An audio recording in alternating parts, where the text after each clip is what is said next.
नमस्कार। आपकी अदालत में आपका बहुत बहुत स्वागत है।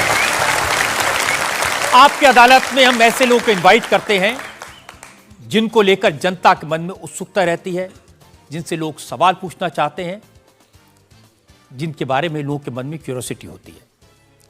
पिछले दिनों मैं जहां भी गया, लोगों ने मुझे एक शख्स के बारे में कहा, आप इन्हें आपकी अदालत में बुलाइए। और मैं भी सोचने के लिए मजबूर हो गया, ये कौन है जिसके बारे में हर पब्लिक फंक्शन में लोग मुझे कहते हैं, जिसके बारे में लोग मैसेज भेजते हैं, दर्शकों की बार बार मांग आती है।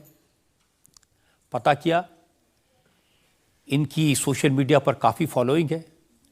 जब ये अपने घर से बाहर निकलते हैं तो सड़क पर ट्रैफिक जाम हो जाता है, लाखों लोगों की भीड़ इकट्ठा हो जाती है। इस शख्स को आपकी अदालत में आमंत्रित कर रहा हूं।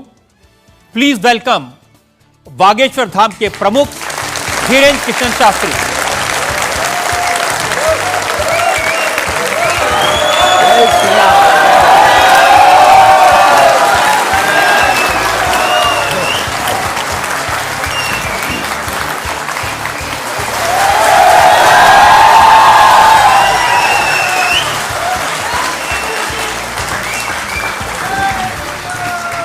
और धीरेन्द्र कृष्ण शास्त्री पर मुकदमे में आज हमारे जज हैं वरिष्ठ पत्रकार विनोद अग्निहोत्री।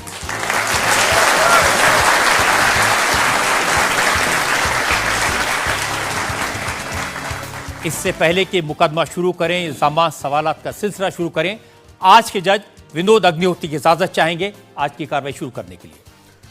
इजाजत है मुकदमा शुरू करने की। और इससे पहले कि पहला इल्जाम लगे शास्त्री जी पर, एक नजर डालते हैं शास्त्री जी के लाइफ पर। आजकल पूरे देश में बागेश्वर धाम के प्रमुख धीरेन्द्र कृष्ण शास्त्री की बहुत चर्चा है। कोई उन्हें चमत्कारी कहता है, कोई उन्हें अंतर्यामी कहता है, कुछ लोग उन्हें पाखंडी कहते हैं, लेकिन धीरेन्द्र कृष्ण शास्त्री खुद को पक्का सनातनी बताते हैं। अब हिंदू एक हो जाओ, सनातनी एक हो जाओ, यही हम चिल्ला रहे हैं कब से। शक्ति का प्रभाव दिखाना यही हमारा उद्देश्य है। धीरेन्द्र कृष्ण शास्त्री का दावा है कि उनके ऊपर बजरंगबली की विशेष कृपा है। वो भक्तों का दुख दर्द सिर्फ अपने इष्ट तक पहुंचाते हैं। चूंकि भक्तों पर कृपा बरस रही है, इसलिए धीरेन्द्र कृष्ण शास्त्री का प्रताप भी बढ़ रहा है। उनके भक्तों की संख्या अब लाखों में है। धीरेन्द्र कृष्ण शास्त्री सिर्फ 26 साल के हैं। साल 2 साल में ही बागेश्वर धाम के पीठाधीश्वर के रूप में वे विख्यात हो गए। अब बड़े बड़े मंत्री और अफसर भी उनके दरबार में हाजिरी लगाते हैं। धीरेन्द्र कृष्ण शास्त्री सबसे पहले नजरों में आए जब संस्कार टीवी पर उनकी भागवत कथा दिखाई जाने लगी। फिर वो चमत्कार भी दिखाने लगे। 21वीं सदी के इस कथावाचक के वीडियो आजकल हर मोबाइल में है। बाबा इंस्टाग्राम से लेकर फेसबुक तक हर जगह छा चुके हैं। जैसे जैसे धीरेन्द्र कृष्ण शास्त्री की लोकप्रियता बढ़ी तो विवाद भी सामने आ गए। धीरेन्द्र कृष्ण शास्त्री का दावा है कि वो कोई पैसा नहीं लेते। जो उनके दरबार में आना चाहता है उसे सिर्फ हनुमान जी के यहाँ नारियल बांधकर अर्जी लगानी पड़ती है। धीरेन्द्र कृष्ण शास्त्री एक अच्छे वक्ता हैं। अब उनका संकल्प है कि वो सनातन धर्म को घर घर पहुंचाएंगे और भारत को हिंदू राष्ट्र घोषित करवाएंगे।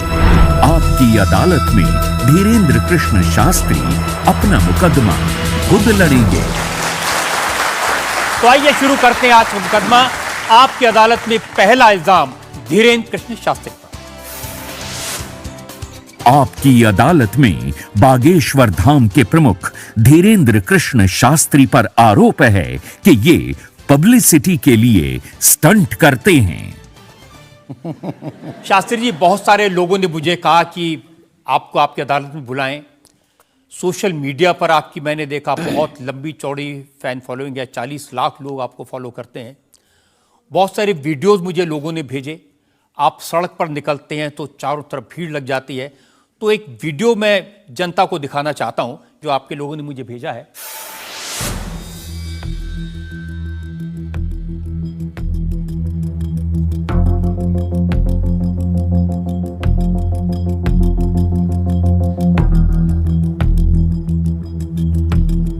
तो ये वाकई में शास्त्री जी असली वीडियो है या पब्लिसिटी स्टंट है, बनाया हुआ है? लोगों की अपनी अपनी भावनाएं होती हैं, अपनी दृष्टि से देखने की। ये वास्तविकता एक जगह की नहीं है। जहाँ जहाँ बागेश्वर बालाजी का दरबार लगता, जहाँ जहाँ बागेश्वर बालाजी की कृपा से दास कथा करने जाता, ये तो कम है, कैमरे में कम आया है, और ज्यादा है।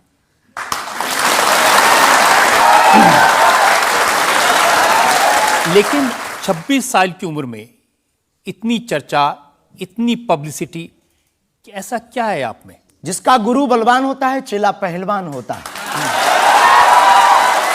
जो लोग कहते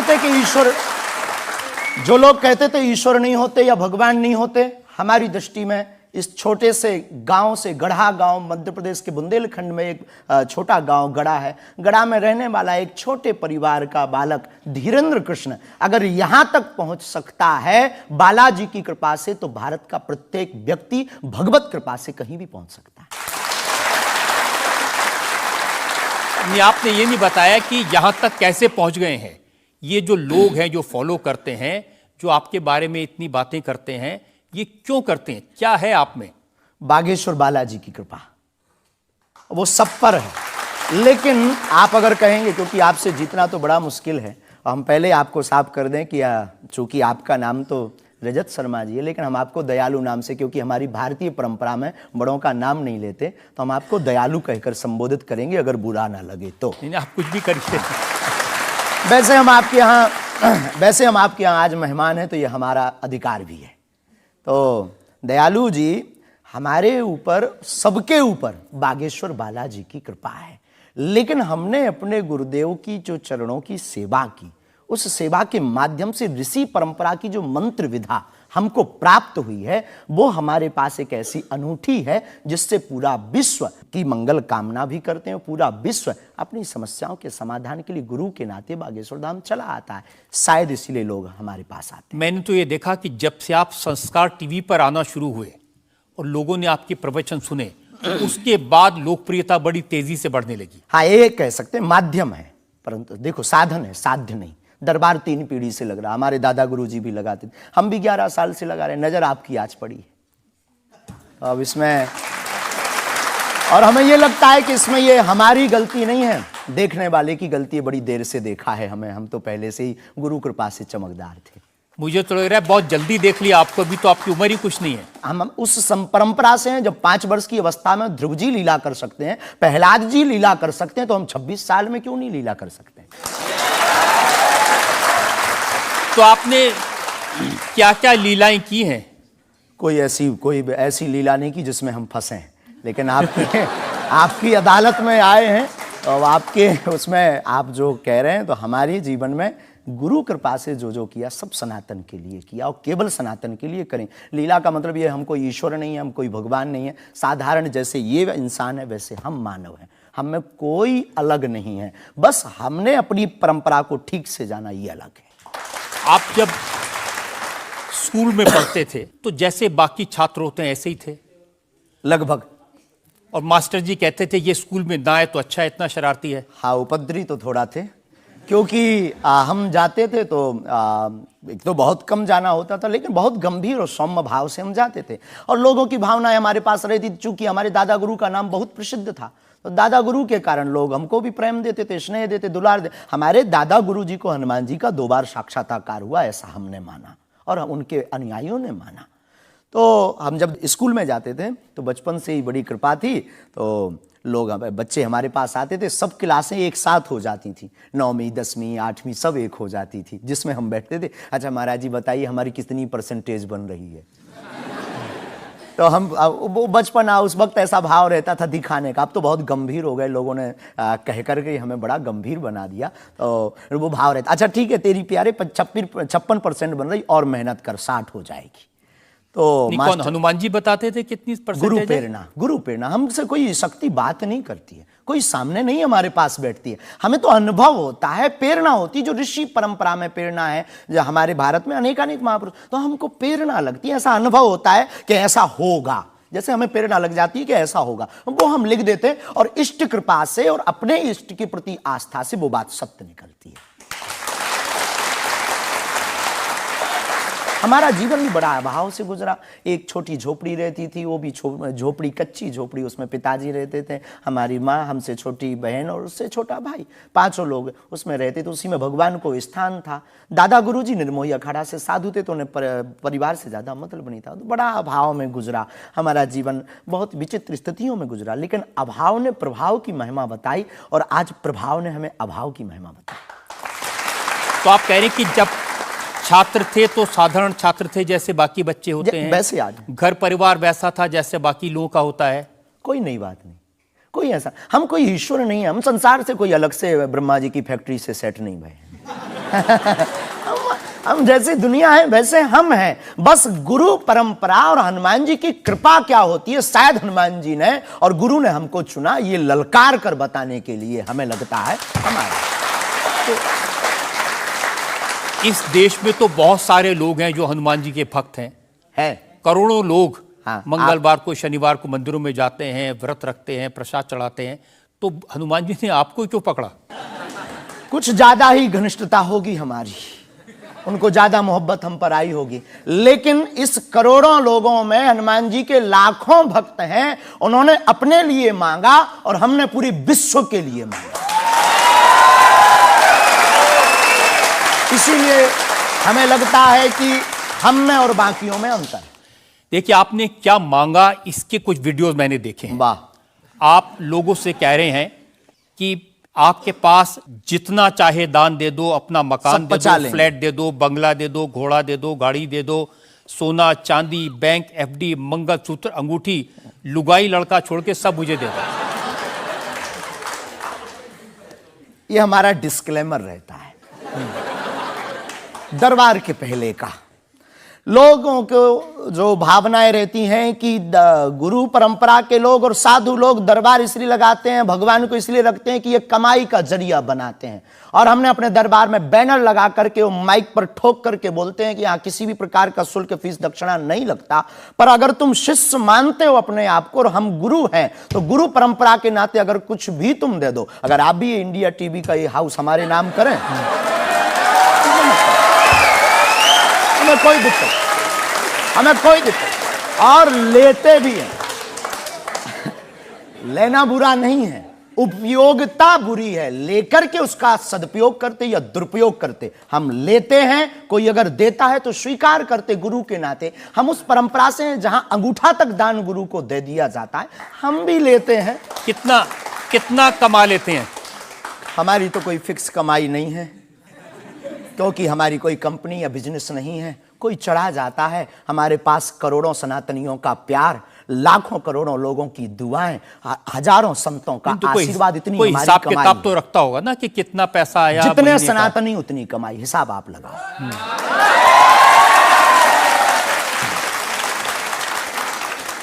ज्यादा बातें इसलिए होती हैं कि आप जो स्टंट करते हैं पब्लिसिटी के लिए, आप ऐसी ऐसी बातें कह देते हैं। आप कहते हैं कि बिना वीजा के हनुमान जी रावण की लंका में घुस गए थे। ये जो मॉडर्न युवान भाई बहन है, इनको लंका प्रवेश के बारे में बताएंगे तो इनको ये लगता है कि ये घिसी पिटी बातें इनके दादा परदादा बताते रहे, ये बेचारे ऊब गए। इनको कुछ ऐसा चाहिए कि उस अध्यात्म से कनेक्ट हो पाए। और जैसे रावण ने मुझसे फोन पे बात की। हाँ, बिल्कुल, हम वही बोलने ही वाले थे। लगता है आज हमारी शक्ति आपके पास पहुंच गई।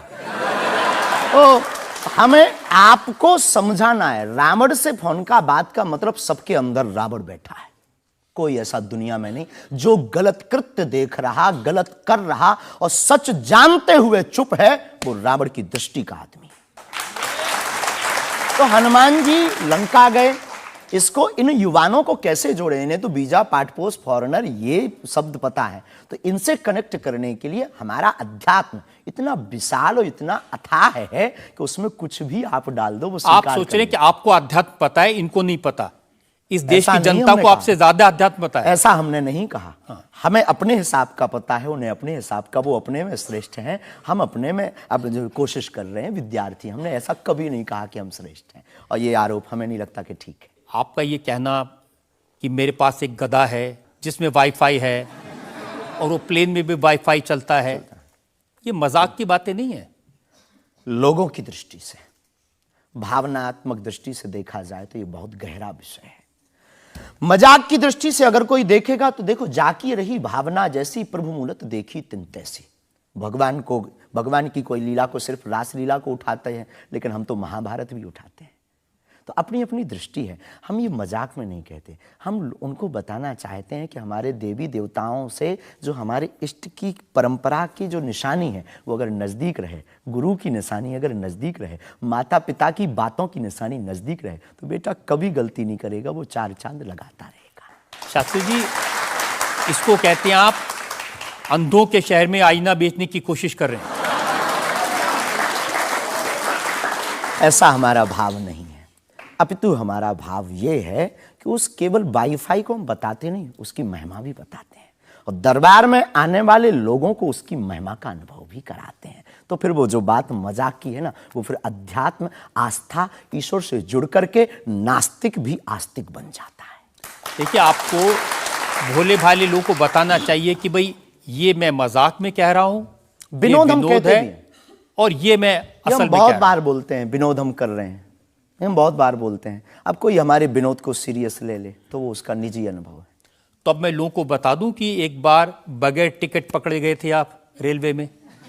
हाँ, ये तो बताना चाहिए, बिल्कुल पकड़े गए थे, लेकिन ये भी बताइए कि हम टीटी से ही 1100 रुपया लेकर आए थे। उसी टीटी से लेकर आए थे, और जिस वाईफाई की आपने चर्चा की उसी वाईफाई की दम पर उसके बाप का नाम बताकर लेकर आए थे।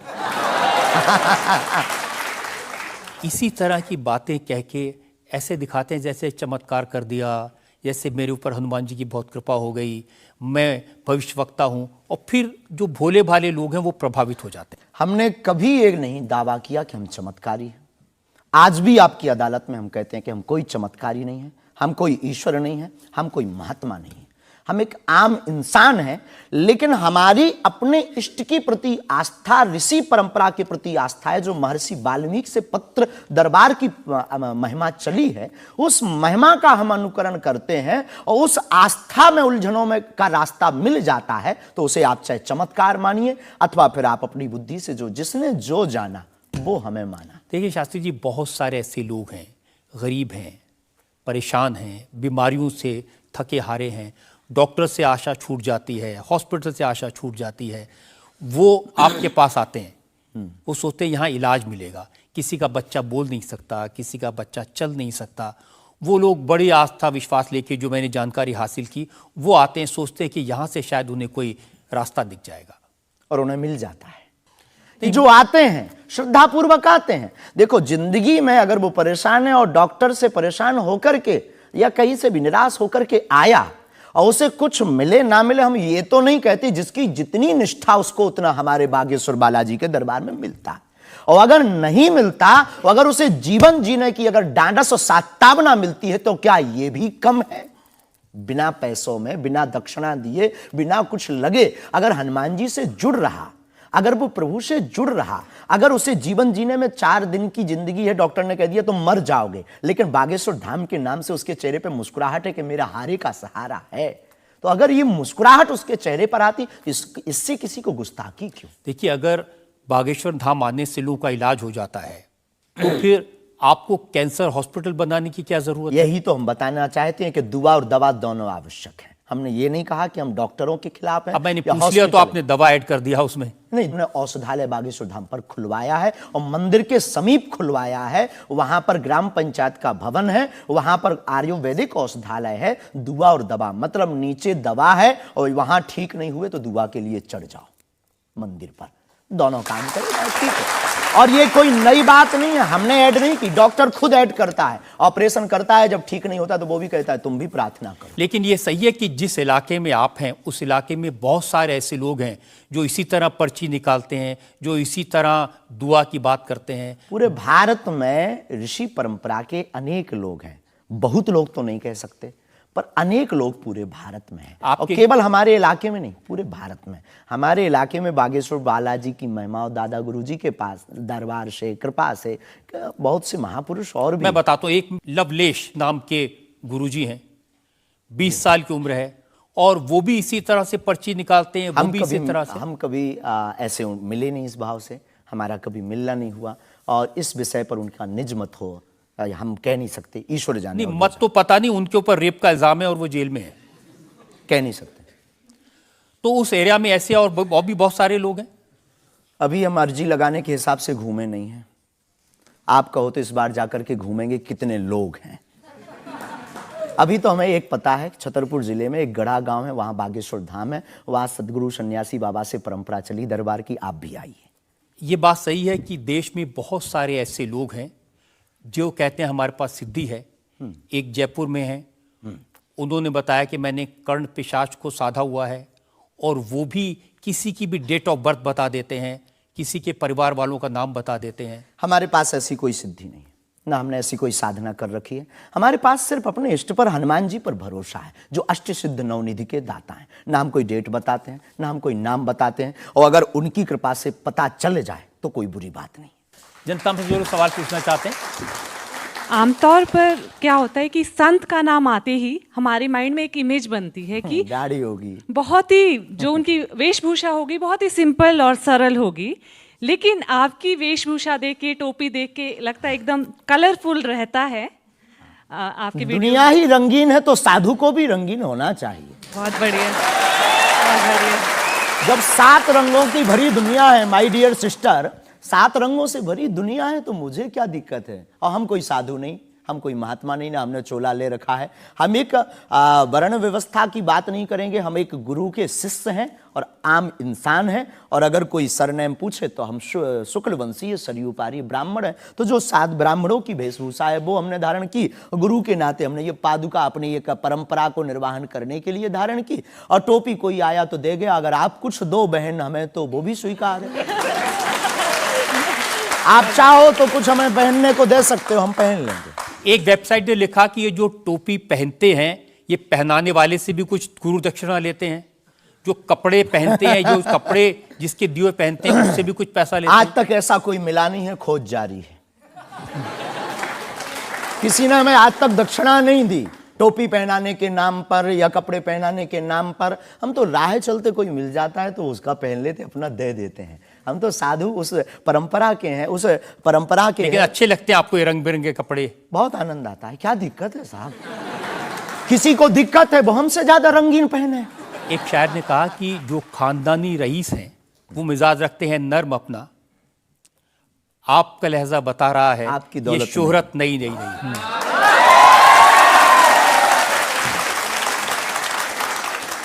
लोगों को लगता है, हमें लगता है कि हमारे जीवन में न हमें धन प्रिय है, न मान प्रिय है, न सम्मान प्रिय है, हमें हनुमान प्रिय है। और हमने जब से जन्म लिया तब से हम धनवान हैं, क्योंकि हमारे हनुमान हैं।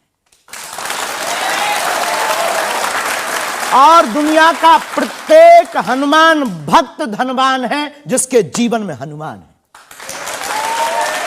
और वो निर्धन है इस दुनिया में जिसके जीवन में भगवान नहीं, वो निर्धन है। और अगर बाप हनुमान हो और धनवान हनुमान हो और उनका भक्त अगर रंगीन ना हो, पीला लाल ना हो, जब हनुमान जी लाल देह लाली से हो सकता तो लाल पगड़ी